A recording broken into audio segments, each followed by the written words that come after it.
Narito na ang maiinit na balitang dapat yung tutukan sa One North Central Luzon ngayong Lunes.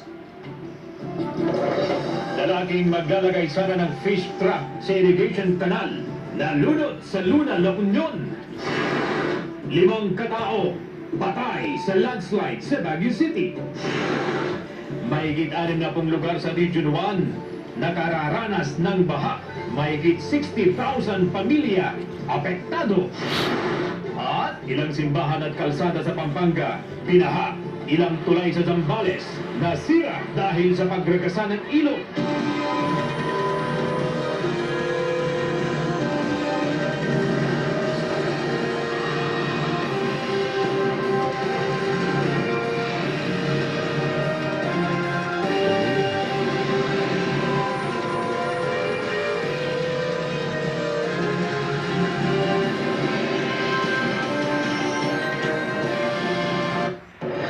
Magandang hapon, ako po si Cruz Zuniga.